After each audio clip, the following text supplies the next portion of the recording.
Hello bachcho, let's read the question. Which of the following is not true about geometrical isomer? Option A, they have different physical properties. Option B, they have different orientation in space. Option C, they have different connectivity of atoms or group. And option D, they are non-interconvertible. So question में क्या कह रहा है, हमें geometrical isomers के बारे में बताना है कि इनमें से कौन सा जो स्टेटमेंट है वो ट्रू नहीं है. सो ज्योमेट्रिकल आइसोमर को समझने के लिए हम एल्कीन्स के ज्योमेट्रिकल आइसोमर को देखते हैं. तो एल्कीन्स यानी कि जो कंपाउंड होगा उसमें कार्बन डबल बॉन्ड से अटैच होंगे. तो ये हो गया हमारे कार्बन डबल बॉन्ड, इधर एक मिथाइल ग्रुप है और इधर एक हाइड्रोजन ग्रुप है. सेम इधर एक मिथाइल ग्रुप है और ये हो गया इधर हाइड्रोजन ग्रुप. ना यहाँ पे अगर आप देखो तो जो यहाँ पे दो एडजेसेंट कार्बन है इन पे जो मिथाइल ग्रुप है वो सेम साइड में. सो इसलिए ये जो ज्योमेट्रिकल आइसोमर होगा ये होगा सिस फॉर्म. एंड अगर हम इसका दूसरा फॉर्म देखें जो कि इसका अपोजिट है विच इज ट्रांसफॉर्म, तो यहाँ पे जो मिथाइल ग्रुप होंगे ना ये अपोजिट डायरेक्शन में होंगे एडजेसेंट कार्बन्स पे.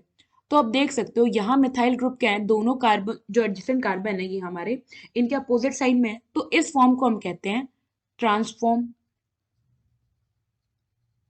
ना आपने देखा कैसे यहाँ पे जो एटम्स है, यहाँ पे जो मॉलिक्यूल्स है जैसे CH3 है, ये दोनों साइड सेम ग्रुप है CH3 CH3, और यहाँ पे जो CH3 है दोनों जो ग्रुप है वो अपोजिट साइड है.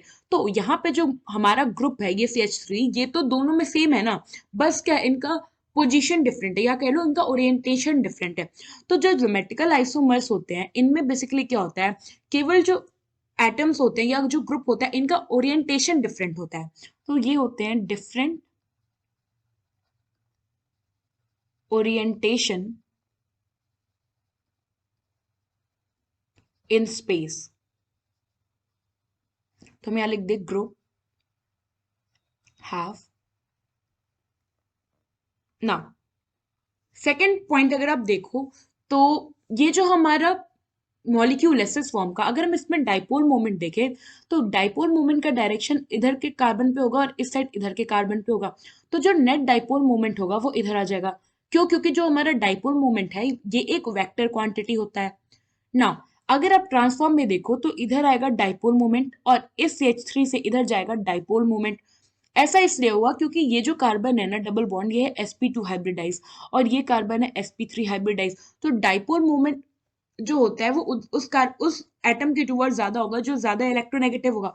और हमें पता है अगर कोई एटम sp2 हाइब्रिडाइज है तो वो sp3 वाले हाइब्रिडाइज से एज कंपेयर अगर वो सेम एटम है तो ज्यादा इलेक्ट्रोनेगेटिविटी शो करेगा क्योंकि s कैरेक्टर क्या हो जाएगा, ज्यादा हो जाएगा. तो s कैरेक्टर जितना ज्यादा होता है उतना ही ज्यादा इलेक्ट्रोनेगेटिविटी भी होती है. ये अपवर्ड एरो इंडिकेट कर रहा है कि ये इंक्रीमेंट है. सो यहाँ पे डाइपोल मोमेंट जो है ये अपोजिट डायरेक्शन में, तो नेट डाइपोल मोमेंट यहाँ पे जो होगा वो हो जाएगा 0 और यहाँ पे कोई पर्टिकुलर डाइपोल मोमेंट होगा. तो अगर आप देखो तो यहाँ पे जो सिस फॉर्म है इसका डाइपोल मोमेंट ज्यादा है एज कंपेयर विद जो हमारा ट्रांसफॉर्म है ना.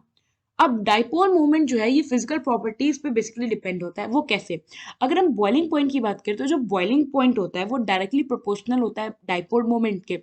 इसके साथ ही साथ जो कंपाउंड है उसकी जो सॉल्युबिलिटी होती है, सॉल्युबिलिटी ये भी डायरेक्टली प्रोपोर्शनल होती है डाइपोल मोमेंट की. तो इसका मतलब क्या है कि जो सिस फॉर्म है इसका बॉइलिंग पॉइंट और इसका सॉल्युबिलिटी जो है वो ट्रांसफॉर्म से ज्यादा होगा. इट मीन्स कि ये जो दोनों ज्योमेट्रिकल आइसोमर है इनका डिफरेंट ओरिएंटेशन तो है ही, इसके साथ साथ इनकी डिफरेंट फिजिकल प्रॉपर्टीज भी हैं. सो हम यहाँ पे क्या लिख सकते हैं, ये तो हो गया फर्स्ट कैरेक्टरिस्टिक. सेकंड कैरेक्टरिस्टिक क्या है कि डिफरेंट फिजिकल प्रॉपर्टीज.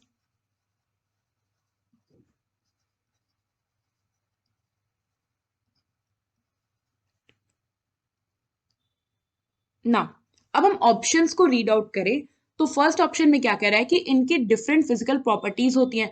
तो अगर हम ज्योमेट्रिकल आइसोमर के रिस्पेक्ट में देखें तो ये जो हमारा स्टेटमेंट है ये करेक्ट है क्योंकि ये करेक्टरिस्टिक होता है ज्योमेट्रिकल आइसोमर का ना. ऑप्शन बी में क्या कह रहा है कि इनके जो बेसिकली क्या होता है, ये जो ज्योमेट्रिकल आइसोमर है इनका डिफरेंट ओरिएंटेशन होता है स्पेस में।